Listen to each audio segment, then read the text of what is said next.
welcome to Sustainable Hawaii. I'm your host, Hunter Hevelin, and today we're talking about CoWork, collaboration, and interaction for collective futures. We're joined by Rechung Fujihara of BoxJelly, where he is a co-founder and active Enzyme. So thanks for joining us today. Yeah, thanks for having me. So tell us a little bit about BoxJelly and its background and kind of how you got into co-working. Yeah. Sure. So BoxJelly, Hawaii's first co-work space. Essentially, we're a place for people who are independent and they can do work. So, for instance, if you have a startup, you need a place to work, you can go there, get a membership, kind of like a gym, but instead of dumbbells, you have Wi-Fi, stuff like that, right? Yeah, basically it was we started about 4 years ago now, and it was out of the Hogan Entrepreneurship Program, and my co-founder Tony, he was in Asia, and he got stuck in Korea on his way back to see his mom get married, be part of that. And when he was doing that, he was trying to get some work done. A really friendly guy, so he was wanting to talk to people. Run up some people, tried to talk to him. No one really wanted to talk back to him. Ended up going into an airport lounge. And in the airport lounge, people were talking back to him. He's getting work done. And he thought it would be a cool idea to bring that outside of the airport. And that's when he approached me and basically said, "You don't know it yet, but you're part of my team." And the rest is history. And you didn't know it yet, but you had agreed. I agreed. And so co-working spaces have been popping up sort of all over the nation and the world, and sort of it sounds like originating from sort of the utility that comes from interactions and the collaborations that can come as a result. Yeah. And particularly, I think a lot of the emphasis here, at least, is lowering the barriers to entry for entrepreneurship. Yeah. I think like for us, when I graduated from school, I got a degree in finance and trade, and it was like the 2008 crisis had just hit, so there were no jobs in finance or trade. So I had just finished school, had all this debt, and there were no jobs. So we decided to make our own jobs and kind of build a community of people who could do the same. And I think we've been pretty lucky to get a lot of those things done. It's kind of interesting being in a co-work space because you're around other independent people, so everyone understands, the needs and the problems and the solutions for that kind of set. And yeah, we're just really lucky to be surrounded by awesome people all the time. Well, it seems like it sort of acts as a gathering point or a nexus, whereas I think most of my experience with entrepreneurship or starting businesses is usually it's like in your own house or whatnot, or you go to your coffee shop or whatever spaces that you can get a little work done. And there's a lot of kind of figuring it out on your own, and even with small business administration and other sort of support entities, that it doesn't necessarily put you in the room, even literally, with a group of people, or help sort of foster this notion of sort of a cohort of others that are working towards similar goals. No, that's powerful, man. Yeah, and especially everybody has their different experiences and different expertise areas. So it's like, for instance, I really needed help learning about email marketing, and there was a guy there who was an expert at email marketing and helped me set everything up. And whenever I get a chance to help people, we do the same. And we have members that put on workshops and things like that, outside workshops. So it's a cool thing, And so you said that you guys had started 4 years ago, and this is now in sort of the Kaka'ako area? Yeah, so we're located in Kaka'ako, really close to Sports Authority. It's a 1 Street Eva, right next to Morning Glass and Fish Cake. And it's Kaka'ako's interesting place. Changing place. So why BoxJelly? Is that? Oh yeah, so BoxJelly, we had a concept that we're rolling with for a while, and anyone wants to take this concept should take it, make it happen. But basically the idea was creating co-working, everything you need to do work inside like a van, and then taking underutilized space and then driving to a place, setting up pop-up co-working spaces for like a day or a week or whatever, and then putting it back in the van, and then going to the next day, popping it up, kind of inspired by the Kogi truck thing that they had where they tweet and people would follow it. And I think it could be really cool in Hawaii because We have a lot of interesting places in nature, right? So if you had the right setup, you could do it really cool. So the name came from the box jellyfish, which basically is similar because, you know, about a week after the full moon, the jellyfish come out, they sting a bunch of people, and they disappear. So we're gonna sting people, but we found it more efficient to stay in one colony place. type. Yeah, exactly. Yeah, because every time I heard it, I just sort of imagined it was this colony of other folks working together. And it is. Yeah, I think yeah, hard to explain, but yeah, it's definitely been a great, you know, impact in a lot of people's lives, and it's really like a lifestyle, you know. Yeah. And so, I mean, that initial bit of having that mobile space. Yeah. That seems more box van than box jellyfish. But yeah. I guess I remember I had seen I forget where it was, some little infographic of just trying to pair different ideas. And so it's like co-working space, public transportation, and then if you could meld the two. So on your commuter train, you've got your co-working car. That would be really cool. Or like the co-working section of the bus or something Yeah, like that. yeah, It's yeah. just like how to like sort of stack in these other functions, which I think is sort of part of the impetus behind these co-working spaces is that you can have this shared infrastructure and this place to share knowledge. Yeah, definitely. Like, yeah, you know, I don't think any of us could really have the amenities that we have just doing it on our own. But when you combine everything together, you can get some cool stuff going.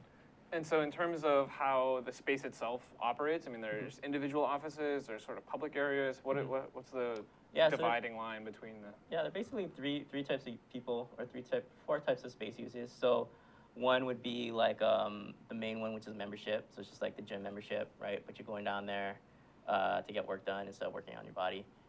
And then there are anchor tenants. So they have a door, you know. We found out, before we had no doors, we're like, no doors, it's open collaboration, like, we don't like it, you know what I mean? And then people kept on asking, like, for doors. So then we're like, okay, we should build some doors. So we started building doors. So those walls. With walls, yeah, doors and walls. Doors without walls, that's an interesting idea. I kind of like that. You can put them on the vans. Yeah, exactly. It's like, it's hot out here. It's like, you said you want a door. But yeah, so there's that, and there are people who use the conference rooms. So like Common Cause would be a group that uses the conference room to do, very regularly to do their meetings. And then there are people who want to do like events. So we have an area called the White Box, and people do like workshops, classes. People get married from time to time, which is interesting, but it is a niche that we have, a little known niche. Honolulu Soups. Honolulu Soups. Yeah. Shout out to Honolulu Soup. You're doing a great job. Yeah, I think there's another one coming up soon too. So May 13th. May 13th. Yeah. So it sounds like you can sort of show up as a member and just pop in. And there's sort of a collaborative space, and there's also you could sort of fork up a little more and get a door. Yeah, a door if you want a door. And then otherwise, there's also sort of a public but somewhat enclosed meeting areas that you could rent out or have some type of... Yeah, so meeting areas with a door, so you can have private conversations. Yeah, that's basically the basic gist of the layout. You know, we try to make it nice. I think in 2015, really stepping up, bringing back our art program, making that strong. Just renovated the bathrooms to just kind of make it a really professional, but like a new professional. It's not necessarily like Bishop Street professional, but you can go here and get work done and feel like you're really in a strong work environment that's productive. Nice. Yeah. And so, looking at sort of the broader landscape of co-working spaces, I mean, what are there other things that you've seen in places around the country or elsewhere that have sort of inspired the work that you're doing or that you're sort of working towards? Yeah, I mean, there are a lot of kind of cool things happening. So internationally, like the hub there's one out here now, Proto Hub, and they do really cool things by zeroing in on a niche, and they have this like really broad network all over the world, which is really cool. And a lot of the entrepreneurs there, or clients, members, they have like a social element to what they do, which is really cool. And like I remember going to Soma Hub, and it felt like a really good energy in there. So Soma Hub particularly was a very inspiring place for me.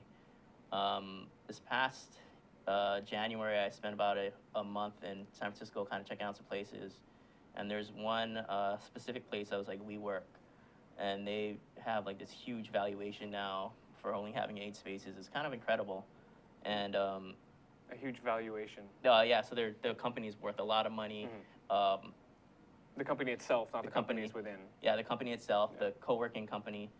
And they're going to make a We Live now. And they're doing some kind of interesting things because they've figured out a really strong business model in the way that they set up their space. So kind of dissected that. You know, if we do decide to buy a building at a certain point in time, we'll probably implement some of those things. So We Live being a collaborative living, or yeah, having like, a you know live, work, play community all in one. Yeah, exactly. So it's like live, work, play community, but by people who are actually doing it, not just like making things up. Shout out.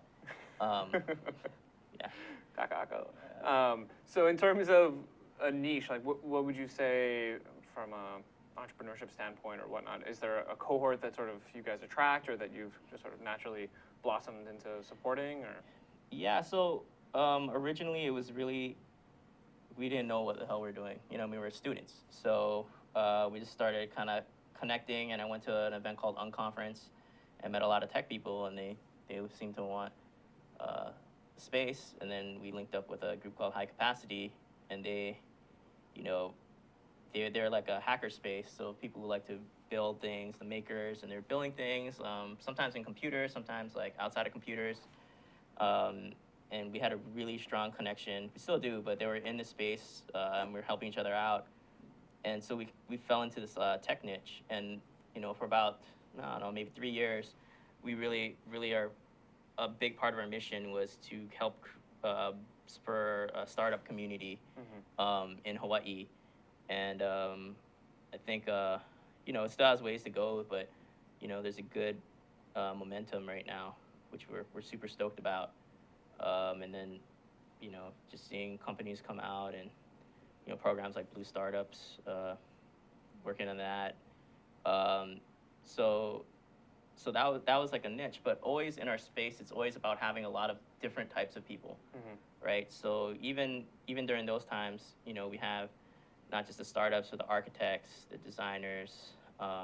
We have nonprofits like KUA who do like tremendous work, all the way to like the Ubers who, you know, basically have a lot of money and taking over the world, which is interesting. But I mean, I'd way rather ride an Uber than a taxi. You know, it's just. So in terms of, I mean, you had mentioned when we were discussing before the show that one of the sort of critiques lobbed occasionally is that it's a cubicle store. Cubicle store. How would you address sort of some of those critiques of it just being sort of like putting a higher premium on space and? Yeah. So basically, I don't know. Is there an image? I had an image, but basically, if you can imagine a rocket, right?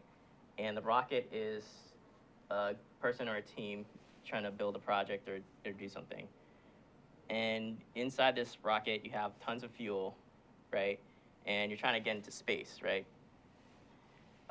It takes a lot of energy to escape velocity. You know, there's so many reasons why, you know, it could fail. And it's very similar to starting an endeavor. So what we do is we think of ourselves kind of as like the ground crew. It's a rocket. We're like the ground crew, so all those little towers and the preparation and things, and we help to build an infrastructure for people to launch off and to escape velocity, and help to provide that fuel. A lot of, you know, what we do is just having this community of people who understand. That's like a huge part of it, because, you know, when you really go for it, very few people will understand what you're trying to do. You know, your friends, your girlfriend, boyfriend, all these people don't really understand. So it's good to have a good group of solid people around for that. Well, we hope all of you are understanding and stick around through these messages. Hi, James. Hi, Keith. My name's Keith Bettinger. I knew that. And I'm the host of ThinkTech Asia. I knew that too. Here on ThinkTech. Fabulous. You got a great show going, Keith. Thank you very much. And for our viewers out there that are interested in ThinkTech Asia, it airs every Tuesday from 4 to 4:45. And it can be accessed online at thinktech.asia. thinktech.com. So what kind of guests you like? Well, we have a number of guests from academia, from practitioners of international affairs. Sometimes we have military officials. Sometimes we have public officials on the show. And our goal, we try to talk about current issues in South Asia, Southeast Asia, East Asia, and Central Asia, all throughout the Asian realm, in more depth than you would find in traditional mainstream That's the media. difference, isn't it? Exactly. That you're reaching out beyond what ordinary news media would do. Right. That's why we like you so much. We're trying to provide a thinking person's perspective, an intelligent perspective on what's going on, and we're both sides of the story, or even when there's more than two sides, we try to cover every angle. And I think that's one of the big benefits that we provide here at ThinkTech. Is it's a really innovative source of educational programming for the people of Hawaii. You're great, Keith. You are a great host. You got a great show going on.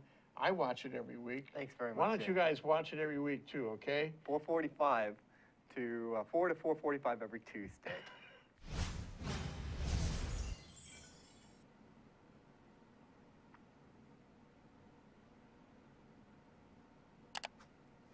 All right, aloha and welcome back to Sustainable Hawaii. I'm your host, Hunter Hevelin, and today we're talking about co-working spaces, collaboration, and interaction for collective futures.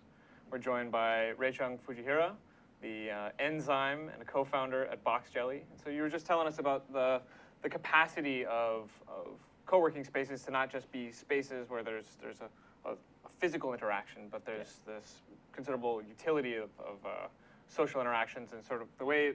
I mean, your rocket ship model, just because of my background, I always translate things into some sort of environmental model. So the way I think of it is like sort of these ecosystems of support, right? Definitely. So it's bringing together these various entities that are not necessarily explicitly related or even reliant upon one another, but when arranged in a certain way, it can really help a sort of a collaborative push, bringing everybody up. Yeah, it's like a permaculture kind of thing, I guess. Oh, there we go. Yeah, so in terms of, I mean, but it seems like in terms of the thing that all of this is working to support is this aspect of entrepreneurship. And so what do you see as kind of the future of the need for entrepreneurship here in the islands? Yeah, I think, I don't know, it's important. You know, everyone's, it's hard out here, you know? Costs a lot of money to survive and live decently in Hawaii. Well, I can't say that. There are other ways you can live besides money, but, you know, just, yeah, it takes a lot of money to live in Hawaii. So we're in interesting times right now. It's not like it was like 40, 30 years ago. And we really have a strong feeling that the best way to have job security isn't getting a job in a large company, but it's the ability to create your own job. And that's really what we try to encourage and foster. That's you know, that's not to say that, you know, having a job is bad and it's good, right? But we really are here to help people who want to break out and do their own thing. Well, and I think it speaks to I think an emergent issue that millennials face is this sort of erosion of social safety nets or job security that has come about as a byproduct of a variety of different factors. But it's not so much get a job, work it for 40 years, retire, and be taken care of. You know, as we see generations older than us having, you know, their pensions cut or their social safety nets snipped and trimmed. It doesn't necessarily inspire confidence in our at least in me, and I think in most of our generation. Yeah, and no, so I agree. having a space that's working to help people create their own forms of industry, I think is really useful. And so you'd mentioned earlier a couple of organizations that are in sight currently, and what are those? Oh yeah, so a couple. All right, two that are about to graduate, right? Graduate, yeah. So Uber, you know, and it was really interesting because they came and it was like two guys, and now they have this big team and all these drivers, and they're going to legislature and doing all these things. So it's been really, really fun to watch them, and they're like essentially it's like a car sharing service. So I could have my car and then get fares, and I pick up people, and then I take them to some place, and I make some money off of that, and they take a cut. Yeah, and it's pretty cool because you know, it makes me not want to have a car.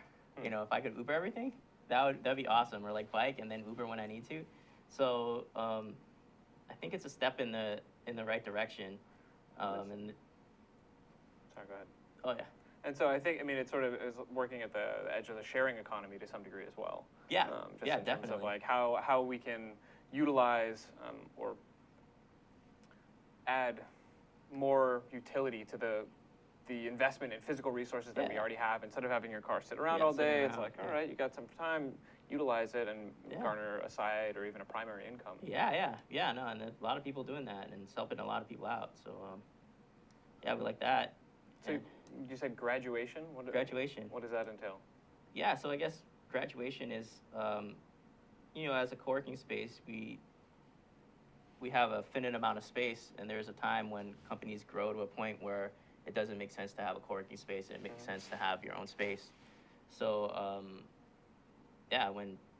so the graduation is kind of making that level, and you're like, okay, cool, now it's time to get Starting their our own colony. Yeah, our own colony. Yeah, making a new colony, and hopefully taking some of the cultures that come with that too.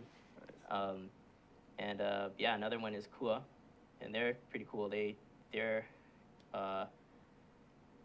do like they're a support network for people who are interested in sustainability in like a very like culturally sensitive way. Cultural practitioner groups. Yeah, cultural practitioner groups. So who care for our land and water resources, and they too, it's been fun to watch them grow from like Kevin and Miwa, and it's like this team is growing, and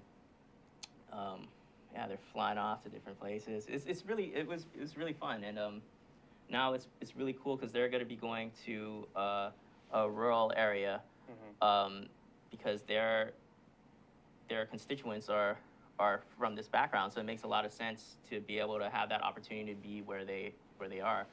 So we're stoked, and we're ready for the next seedlings to come in, so we can help them bring some water and some fertilizer and grow. And so is that sort of the ethos that you guys operate from as an entity yourself? Is that it's like we are trying to bring people in and act as an incubator explicitly, or has that just been sort of like a byproduct or something that you've grown into?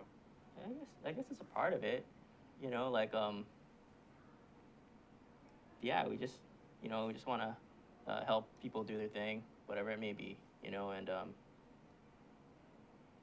I guess, we're not like collectors or something of people. You're not poaching. It's just a matter of just attracting as a byproduct of what exactly. you do. I liked something that you had phrased earlier as we were discussing before the show. You mentioned the sort of notion of building our own community.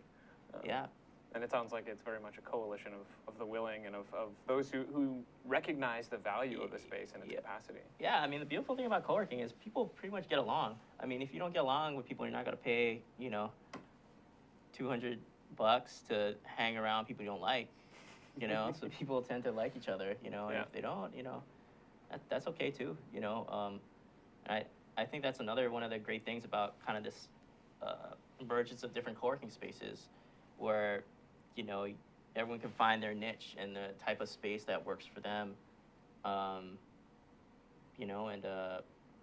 that's a good thing. And for me and my team, it's nice too, because we can really focus on the things that we hold dear to us and building the culture that you really want to make. So life's good. And do you see that culture, or as you envision it, as being in contrast to sort of the entrepreneurship cultures elsewhere, or is that localized in some way, or is it? Yeah, I mean that's interesting. I mean, it's funny because right now in BoxJelly we've really been thinking a lot about what we're doing and going less out and building outside community, but looking inwards and seeing, where our people are at and where our team is at and things like that. And we just really, so I went out to California, and I was out there for about a month in January, and it was interesting because I had two sets of friends. One set of friends were from San Francisco. The other sets of friends were like startup people who moved to San Francisco. And there was this really crazy friction between the two groups. And they didn't like each other very much. The San Francisco people thought these people were like snotty, and these people thought they're like, we got money, whatever. you're talking about like they have buses where you can co-work in there, but they're like Google's buses. Yeah, taking People are your like word. blocking them and like doing all kinds of crazy stuff. And yeah, I didn't really like a lot of parts of the culture. So, you know, in our mission, That culture of sort of entrepreneurship. yeah, or that tech wealth or- yeah, very certain type of culture. So yeah, it's really, we're kind of thinking about how to build what's right for the islands, and being very deliberate in how we do that, because we have this opportunity because it's so small that we can kind of guide it, and we're not gonna like, you know, but we can put the stick that and kind of tie it up, at least within our four walls. You know, I think there's a kind of sanity that's been missing in a lot of, not just the tech world, but just, you know, the world in general. And we're just going to be running experiments and exploring ways where you can kind of bring some kind of sanity back. Seems like there's almost a gold rush aspect to it. Yeah. Like, you know, you might try and fail, or you pan here and it doesn't work out, and you pan there, and Yeah. just everyone's sort of Yeah. vying for their nugget Yeah, at you know, the it just- cost of, you know, the environment of those around them. Yeah, I mean, focus is good, but awareness is also good too. Though, I mean, in terms of that gold rush aspect, I've been thinking of late about how it seems to me like, you know, that historical sort of American dream. You get your job, it's solid or whatnot, or Yeah, you yeah, start yeah. your own works, and Yeah. you're proud, and you do your 9 to 5, and you come home and you got your Labrador and Yeah. picket fence Yeah, or whatnot exactly. on a Wife, cul-de-sac. 2 kids. Yeah. But that, you know, that's I think not what most, especially millennials, are going for. Is Yeah. now as we're interested more in like not having commuter Yeah. lifestyles and increasing, or at least embracing, increased density of city Yeah. spaces, Yeah. and that in the absence of that, or in the erosion of that as sort of as something that felt viable or has Yeah. felt viable, Yeah, that this push towards entrepreneurship in many sectors has been Yeah. one that's really focused on sort of venture growth. Yeah. And that it becomes sort of the new American dream, is that you build something and then you scale 100x scale. 100x, and then you get bought out, Yeah, and then yeah, you're yeah, just yeah. wealthy beyond Yeah. your imagination, which from my perspective is sort of still based upon this infinite growth model, which doesn't necessarily align infinite growth model. with Yeah. the environment, but that also there's this consolidation of wealth, because in terms of involving venture capital as opposed to localized resources, that you're essentially Yeah. then building the wealth resources of people that already have so much of it that they're trying to give it away in part. Yeah. Some of them are trying to give it away. Yeah. Yeah. It's a But problem. I like that bit though about sane lives, and so you Yeah. had mentioned sort of some interactions with Moon Collective, I think you said. Yeah. So I'm helping my friend Ben King, building his company called Moon Collective, and it's a clothing line inspired by, you know, folklore and symbolism, and you know, the idea that this moon is this thing that kind of affects all our lives, but we don't really think about it because it's out there. Affects the tides. You know, I was talking to a friend of mine the other day, and he's from Tibet, and he was telling me about, like, in Tibet they use the moon calendar, and in Tibet the seasons are so strong. You know, like winter time, if you try to pour a glass of tea into like a piece of plastic cup, it will break the cup. Put it into like a glass cup, it will shatter the cup. So you have to like take a ceramics cup and warm it up, and then you can put the tea in. Wow. I thought, you know, so, you know, when it's springtime, you know, they have to plant, right? So they plant these crops, and using the lunar calendar, they like plant a different crop at a different time. And then it's like, okay, all right, second cycle, okay, now we do this, then we do turnips, put it all in there. And then, you know, summertime, you know, they have their things, and fall, you know, they have to pull everything out, because if they don't pull it, the frost's gonna come and they're gonna not have any food. So yeah, we're just, you know, how do you go with the cycle of what's going on? And I think that plays into sustainability a bit. Well, I think it's interesting that there's a sort of moon action, and then the interactions with the box jellyfish, and the sort of seasonality, or the interaction between those various entities. But yeah, we can dig into that a little bit more after this quick break. Enjoy these messages. Aloha, my name is Josh Green. I'm a senator from the Big Island. I work in the ER there. But on Tuesday afternoons, I get to come and spend 45 minutes to an hour with Jay Fidel and the ThinkTech staff. They're terrific professionals. They help us to bring some of the leading cutting-edge topics here across our state to you. So you can join us at our show on healthcare in Hawaii to talk with leaders from across all the spectrum of health in our state, or you can join us for any other show where we talk about economic development or tourism or some really eclectic programs too. So really, we'd love to see you here on our show. Thanks for joining us and thanks for supporting us. This is Alice Lee Hagan, host of ThinkTech Hawaii Business Education Spotlight. My show here at ThinkTech Hawaii is every Thursday from 3 to 4 in the afternoon. I bring in interesting guests from Hawaii, the mainland, and hopefully international guests in the future. Do join us on Thursday from 3 to 4 p.m. ThinkTech Hawaii Business Education Spotlight. Aloha. Hi, aloha. My name is Chris Leatham, and I host a show called The Economy and You. The show plays every Wednesday at noon, and on my show, I bring on guests who are interested or working in the technology space. And so I'd like you to come and watch the show and learn with me about all the sort of exciting things that we're doing in Hawaii to build and grow our economy ecosystem. So I'd like to say aloha, and I look forward to seeing you on the show. Thank you. All right, aloha and welcome back to Sustainable Hawaii. I'm your host, Hunter Hevlin, and today we're talking about CoWork, collaboration and innovation for collective futures. We're joined by Rechung Fujihara, the Enzyme and a co-founder at BoxJelly. And so we were just talking about some of the partnerships that you guys have been forming with Uber and Kua and the various entities that have been a part of this. Yeah. In terms of sort of a critical role of creating this sort of fertile ecosystem from which successful businesses can spring forth, this collaboration aspect. I mean, how do you guys approach that how do you explain that? Somebody knocks on your door, and is it just like, come on in, sit down, or is there a way of framing or contextualizing the approach that you guys bring to your space? Not yet. We need to do that. Yeah. Well, your Something we need to reputation work may on. precede you, but Yeah. No, but in all seriousness, I think that's something we could do a little bit better. Yeah. So has that been like sort of has there been a rub in that somehow? No, I mean it happens organically now, but it would be, I think, kind in a way to let it's like, hey, these are different possibilities that could happen if you can use this frame. Yeah.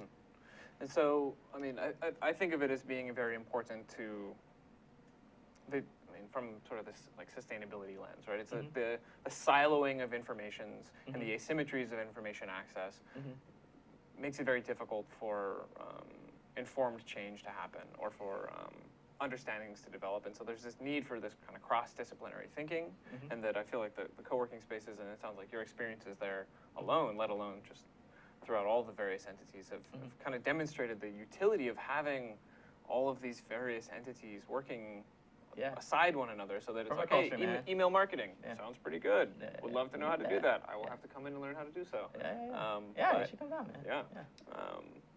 But I think it's neat because, in particular, this entrepreneurship perspective offers a sort of a counter to the economic dominance of essentially tourism and the military here on the islands. Yeah, and that it option. sort of creates a local, or works to create sort of a local business mosaic to conceivably, I think, displace or at least amend the sort of the paradigm that is our economy in Hawaii, or the let's the make quandary. more options.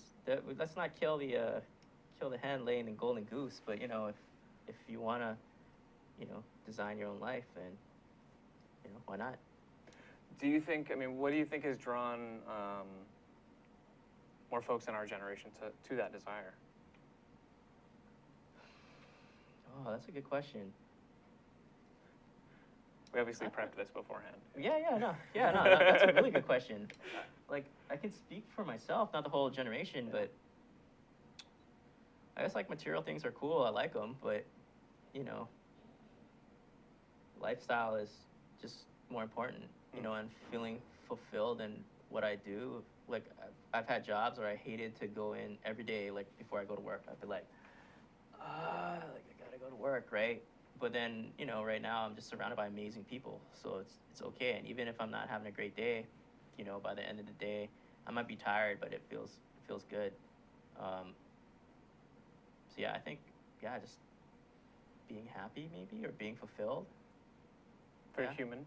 Yeah, fulfilled human, and money plays into it. It helps, but there are a lot of other factors.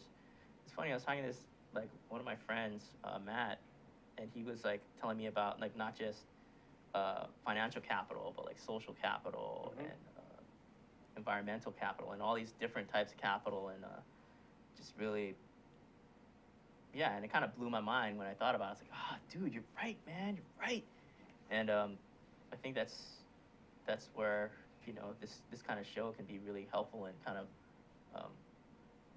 showcasing those things and how they kind of interplay and how we can balance the books, so to say, so we're not just like all in one side. Well, that we're not that the only measure of our successes isn't solely in terms of a financial capital perspective. Yeah, not just financial capital. I think it's interesting. There's a bit of a paradox in that kind of thinking. Yeah. From my perspective, because, you know, when you're phrasing or to reframe in this multiple forms of capital, from social capital to natural capital to you know, actually financial capital and whatnot, that in some ways it is like helps to expand one's understanding of that, but it still is translating everything to some degree into this like financialized framework, which in some ways is sort of like this like acceptance of that as the dominant model, which it certainly is. It is, But is that a half step or just a step in the right direction? It needs to evolve somehow. Yeah. I mean, growth forever isn't gonna work. You know, we were watching this movie Planetary yesterday, and yeah, the Earth is like this thing. Like, there's only finite resources on this planet, and it's not necessarily something that just needs to be exploited completely. I mean, how much is enough, right? If everybody in the world can live off of X of, like, you know, you don't really need a billions of dollars, you know? Yeah. Because to get that, you have to extract all these resources, and it's just going into these ones and zeros and this thing. And I mean, you know, I'm an entrepreneur, and I believe in capitalism, but, you know, I think that maybe the mind frame or the mindset that we all have is not right. The collective story about how this plays out, we're heading into some rough times. I was sitting on the beach the other day, and I was like sitting out there, I was just like looking out, and I was thinking, like, you know, the likelihood of this beach being here, you know, by the time that I have grandkids is very close to zero. You know, and it's real. It's a changing world. It's real. Yeah, they won't have these things, you know, and it's, I mean, yeah, I don't know. We're trying to figure it out, but. Well, and I think that this is one of the ways that sort of, particularly because, you know, going into this, I knew that sort of the tech niche is a little bit is definitely sort of where BoxJelly has found a home in a sense, and that there is this capacity of technology to facilitate through essentially an innovation economy, right? So becoming thought workers as opposed to working in the first sector of like natural resources, chop, cut, burn, sell, ship off, whatnot. Is that it, you know, as our economy, and particularly the more financially the portions of our economy that are generating the most wealth at this point are very much have gone through this sort of dematerialization, where it can, you know, all of these types of processes and interactions can occur without, while they rely upon a lot of physical and material things like phones and tablets and all these other things. Adding value without like necessarily physical. Yeah, where you can create an app, and it's not going to be the same thing as felling a, you know, tree. Clear cutting a forest to make your it's interesting, to make your monies. And so there's sort of a nexus point or possibly a tipping point in there where it's like, if we can sufficiently streamline and dematerialize our economy to the degree that it's serving us. And I think that's kind of where it gets into, is like if we're approaching a capitalism or a political economy in a way that it is not just serving ourselves, but serving those that we're working with. Which I think tech is sort of having a battle with internally, of like what is just and what is I think, fair wage. We all are, man. We all are. You know, every industry. It's funny, like, when the price of gas went down, I was kind of pissed off. Hmm. You know, Why because is I was rooting for electric vehicles. Hmm. You know, and my friend was like, "What? You're crazy!" I'm like, "I don't know, man. Like, I want to see it. You know, I think it's better. I think, and we need it. And it's crazy, like how urgent everything is. But you know, I drove my car here. You know, so it's kind of, yeah, I don't have the answers, but. Whew. Well, I think you bring up an interesting point. Is that like oftentimes while we enjoy the, you know, it's like as our access to resources or energy forms or whatnot lowers in price, that there often tends to be a commensurate increase in total use. Yeah. And so one of the most effective but least popular mechanisms of actually decreasing our resource use is to increase the cost. But then you know these social layers get brought in of like, well, if we're increasing costs, who gets left out? We're heading into very interesting times. This next 3 to 10 years are going to be very, very different than the past 20, 30, 40, 50, whatever years. I don't know how to prepare, but you know, things are going to get very interesting soon. So. Well, but it sounds like that one of the ways you're really working on preparing is just building these relationships, right? It's this collaboration ethos. Building relationships, and you know, the new thing I'm getting interested in is working with the mind, because you know, so much of our problems just come from just things that happen in our mind that aren't even really there, and that's a piece of what we want to bring in to help create sanity. Nice. Well, so co-working spaces, BoxJelly. I mean, it sounds like maybe at some point in the future people can come in and have a meditation and a meeting, and possibly all manner of rich interactions. I mean, if the universe, you know, it's how it's supposed to be, it's supposed to be. But I feel, you know, there's a huge potential for technology to be leveraged to help alleviate all these problems that we have. If some kind of sanity is brought in. But you know, like the Karmapa, who's like a great meditator, he was at Google last month. You know, so that's a good sign. You know, so hopefully, you know, I think the movement is heading towards the right direction. But still has a ways to go. Well, thank you for doing all you do, and for I think it's to me I think it's really important that you are, or I find it very fascinating and worthwhile that you're bringing in this sort of other lens into this tech layer of like how do we contextualize the work that we're doing, not just for its financial capacity, but also for how it affects ourselves and how we manage our lives as a byproduct. And so, as you had said, sort of this lifestyle aspect becomes very important, particularly as the other lifestyles that we maybe grew up understanding that we could have are seemingly decreasingly available. So I think I'm lucky because I'm not super heads down, you know, because there are a lot of entrepreneurs doing things, you know, with very good intent. But it's tough to see the trees from the forest when you're working that hard. Well, it sounds like you guys are doing a good job, and I think bringing people together, and then also creating a space in there for them to take a step back and look at everything is really spectacular. Thank you for coming on today. Yeah, thanks for having me. Yeah. So once again, Rechung Fujihara, a co-founder and Enzyme at BoxJelly. You guys can check you out where? How do people track you down? You can go to theboxjelly.com. Or email us info@theboxjelly.com, or just stop by the space. Just Google it. And what's okay? There we go. Google it. Easy and done. Yeah. So once again, this has been Sustainable Hawaii. I'm your host, Hunter Hevlin, and join us here every Tuesday, where we're talking about making the transition from being individual consumers with rights to building communities of producers with responsibilities. Aloha.